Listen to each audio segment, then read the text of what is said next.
Penguin Random House Audio presents The Punishment She Deserves by Elizabeth George.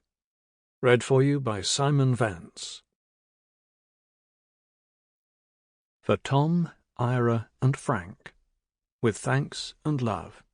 Somehow I got lucky. Why lay yourself on the torturer's rack of the past and future? The mind that tries to shape tomorrow beyond its capacities will find no rest. Rumi.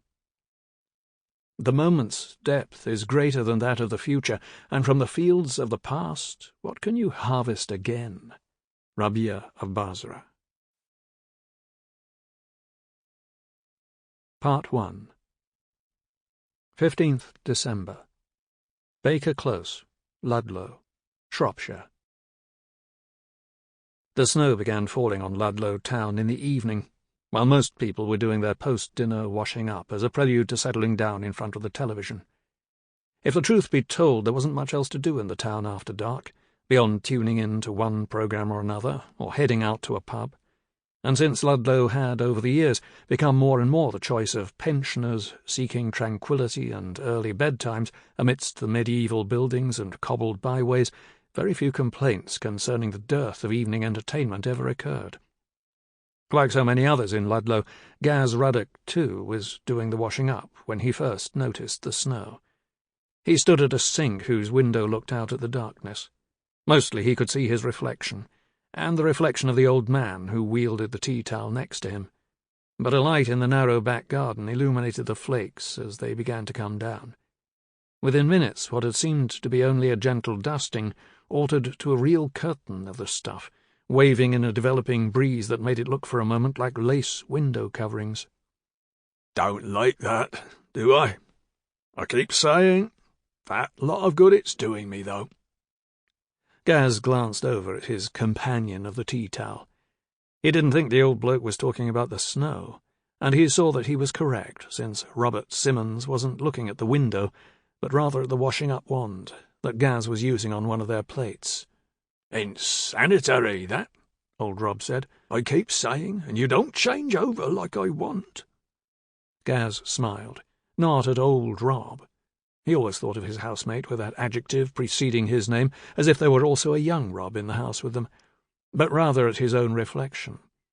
He and Window Gaz were sharing a knowing look.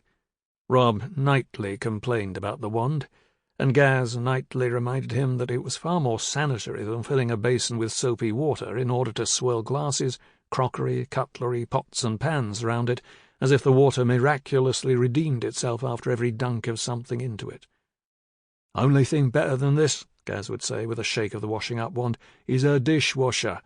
You say the word and I'll fetch us one, Rob. Easy as anything.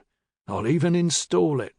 "Bah," Rob would reply. "Got along till 86 years and counting without such a thing, and I expect I can make it to the grave without one just as well. Mod cons, bah." "You've a microwave, mind," Gaz would point out. "Different, that is," was the curt reply. If Gaz asked why possession of a microwave was different from the purchase of a dishwasher, Rob's answer was always the same. A huff, a shrug, and a "just is all," and the discussion was finished. It mattered little to Gaz. He wasn't much of a cook, so there was never very much to wash. Tonight the meal had been jacket potatoes stuffed with chili con carne from a tin, with a sweet corn and lettuce salad on the side. Half of the meal had been prepared via microwave, and the tin hadn't even required an opener, possessing a pull ring instead. So all there was to wash was 2 plates, 1 wooden spoon, some cutlery, and 2 mugs from which they'd drunk their tea. Gaz could have done the washing up and the drying on his own, but old Rob liked to help. The old gent knew that his only child, Abigail, phoned Gaz once a week for a report as to her dad's well-being, and Rob intended Gaz to declare that his charge was just as full of piss and vinegar as on the day he'd moved in. Even if Abigail's phone call hadn't been a regular feature of their life together, Gaz suspected old Rob would still have insisted on doing his part, though. It was the only way he'd agreed to admit someone into his house in the first place. Once his wife had died, he'd gone on living on his own for 6 years, but his daughter thought he was becoming too forgetful. There was his medication that wanted taking twice each day, There was also the concern that if he fell, there'd be no one in the house to find him. Abigail needed someone to be in charge of her dad, she had declared, and faced with the choice of sharing his home with a carefully selected stranger or leaving Ludlow for a life with Abigail, her 4 children, and a husband whom her dad had disliked from the day he appeared on the doorstep to take his only daughter clubbing in Shrewsbury, Rob had pounced on the idea of a housemate like the lifebelt it was. Gaz Ruddock, given name Gary, was that housemate. He had another job as Ludlow's PCSO, but that was mostly during the day, and since he generally walked or bicycled his beat, like a 1920s bobby, he could stop in and check on the old gent daytimes when necessary. It worked a perfect trick for him anyway. His wages as the police community support officer were meagre, and acting as Rob's live-in companion gave him not only free accommodation, but a small salary as well. His mobile rang as Gaz was wiping down the draining board, and Rob was neatly folding the tea towel onto the rack above the cooker, where it would dry. Gaz shot the mobile a glance to see who was phoning. He gave thought to ignoring the call as old Rob gave him the eye. They'd lived together long enough for Rob to know what would happen next. A phone call in the evening usually meant a disruption to their plans. "Near time for Strictly Dancing," Rob reminded him, naming the programme he favoured above all others. "And Sky has a Clint Eastwood film as well. The one with that barmy woman." "Are they all barmy?" Gaz decided to let the mobile go to message. He needed to get Rob settled with the telly and the remote. "Not like this one," the old man said. "This is the gal who wants that radio song played for her. You know, then she decides that Clint Eastwood must be her man. Maybe they do the job on each other or something, but I don't recall set men are that foolish when it comes to women, eh? And she commences to break into his house and chop up his belongings." "Play Misty for me," Gaz said. "You recollect it, then?" "Oh, that I do. It put me off women altogether, that film." Old Rob laughed, which segued into a cough that didn't sound all that good to Gaz. Rob had been a smoker till he was 74, when a quadruple bypass had finally convinced him to give up the weed. But that didn't mean that the 60 years of smoking preceding the bypass hadn't done enough damage to fell him with cancer or emphysema. Gaz said to him, "You all right there, Rob?" "Course I am. Why wouldn't I be?" Rob gifted him with a glare.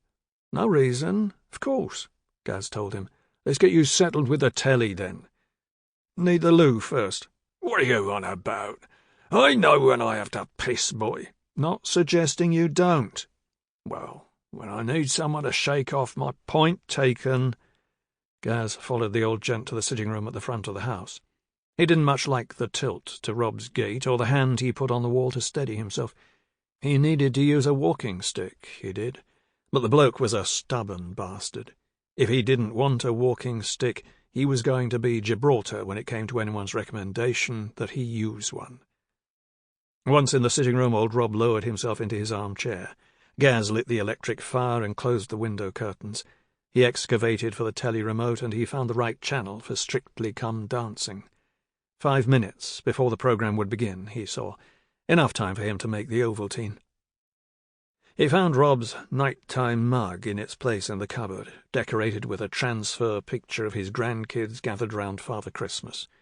This had faded with subsequent washings, and the ivy and holly wreath that formed the handle of the mug was chipped.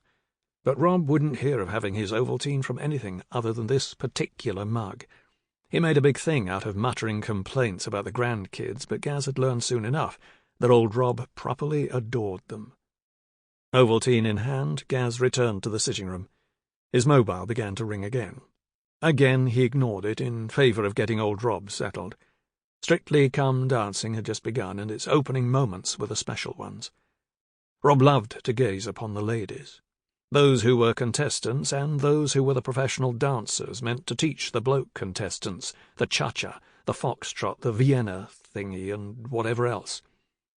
Old Rob ate up the costumes with a spoon because they were fashioned to display a good 1.5 miles of cleavage, and the sight of those ladies shaking their tits was a blessed reminder that, at 86 and counting, Robert Simmons was still alive. "Look at them, will you, lad?" Old Rob sighed. He held his Ovaltine up in a salute to the television screen. "You ever seen milkers as pretty as those?